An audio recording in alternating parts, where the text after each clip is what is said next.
Okay then, hello everybody, good morning and welcome back to Team Prawn. I appear to have a Harry Potter scar. Right, let's try that again.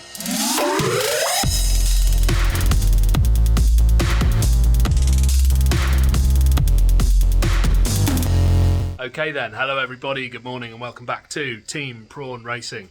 So, if you've seen our recent Croft video, you'll know that Little A3 had a bit of a bad time in race 1 on the Saturday and ended up going down the pit wall at 107 miles an hour.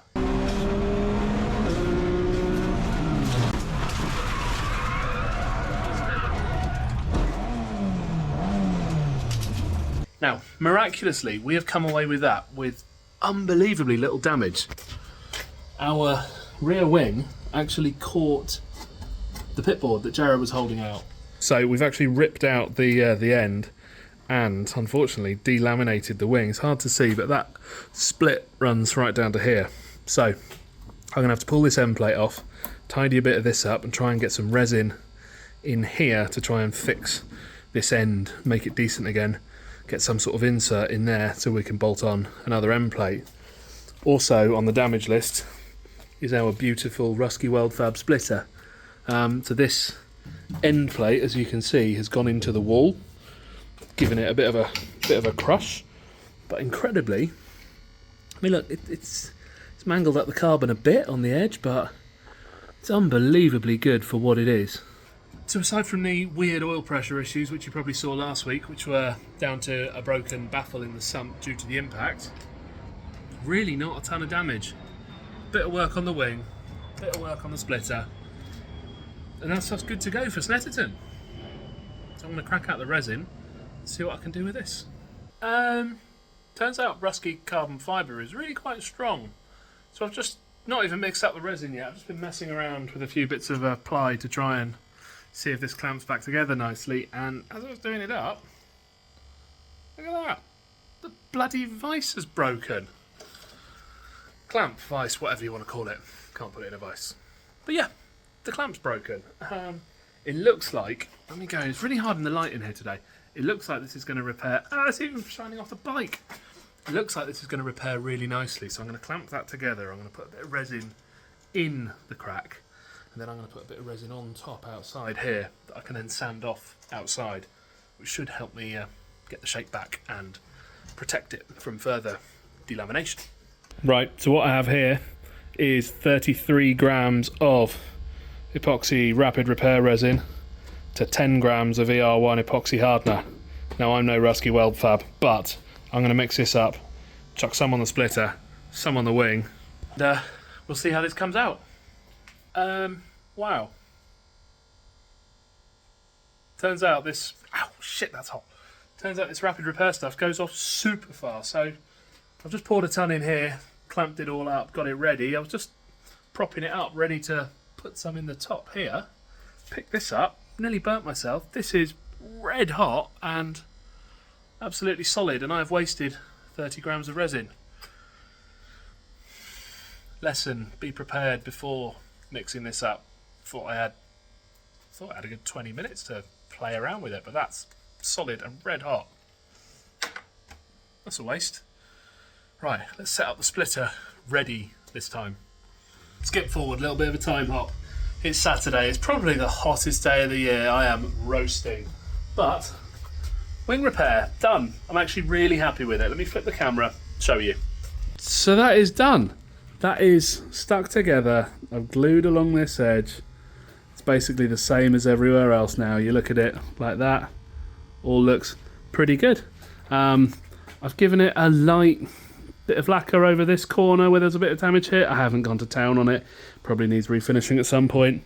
There are some tiny chunks missing here.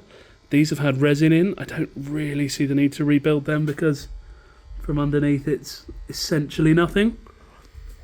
So that is the wing back together, and from a distance, you know what, it looks okay. So next up we're going to need some end plates for it. Now, we did have these nicely 3D printed ones from Robin, but over time they've died. You can see that hole's pulled through. These are stupidly light. but they weren't the strongest. I was always a little bit scared when people walked into them. Also, the top of that one's snapped off. Add to that, yeah, this one didn't survive the crash so well. So they're out. Now, Alan of Parts Garage, being the legend that he is, actually 3D printed us some new ones. And you know what? I think they look really good. But you may or may not have gathered, Al's a bit of a perfectionist, and whilst I think they look spot on. It's got a logo. I think they're really nice. Al wasn't happy. He doesn't think they're good enough to go on the car. So, ta-da! We've got some carbon fibre ones. Now, Al has provided the raw carbon sheet for me. This is 2mm carbon sheet from Easy Composites. This has come through Alan at Parts Garage. It's raw on the back, but I've vinyl wrapped them orange. Whilst we're on the repair train, we also lost a headlamp cover on the bumper. Big thanks to Joe Tang, original Audi Sport legend, long-term TPR follower. This has come from his car that he crashed at ADI 2014. Still lives on. Cheers, Joe. So next up to go on, it's going to be the splitter. I've done the repairs to that. You know what? You really don't notice it. Let me show you. This is the corner that went into the wall. It was all kind of mushroomed up, but I filled it with resin. I've clamped it. You can see the tiniest sign of this crack, but it's all solid. It's all resined in. The end, it's all back in great shape. That is all good to go. The only other bit of damage that was historic, this got ripped out once. I've actually just opened it up, filled it with resin, bit of a temporary, but it's all good. And if I flip it underneath, we did have a huge gouge down here. It wasn't through, but it was deep. So again, it's just a temporary until some proper repairs over winter. But I've sanded that out, filled it with resin and flatted it back. So our insanely tough Rusky Weld Fab splitter lives another day. Right, there we go. She's race ready. Splitter is back on. All the repairs are done. Really happy with how that looks. I've just thrown a fresh set of plugs in it from Parts Garage. Obviously, they're in there. The other ones are done the whole season to date, so it's got fresh oil in it and a fresh set of plugs. Splitter, as you can see, is looking immaculate. This is the corner that went into the wall.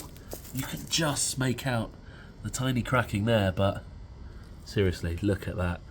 This thing is just so tough. This has been in the gravel twice, and the biggest mark on it is there where I dripped a bit of resin on and can't get it off. Ridiculous.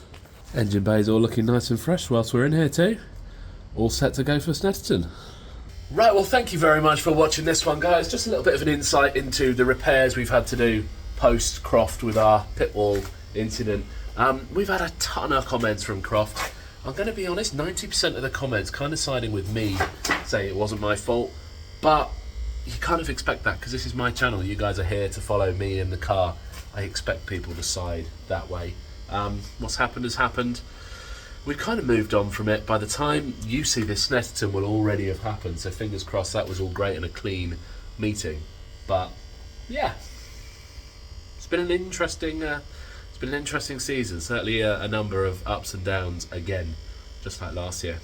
Who knows where the championship's going to be standing at this point as well. If we have a good round at Snet, we're still in the hunt, we're still in with the fight. Anyway, have fun. Please don't forget to like, share and subscribe. And I'll see you soon. Take care, guys.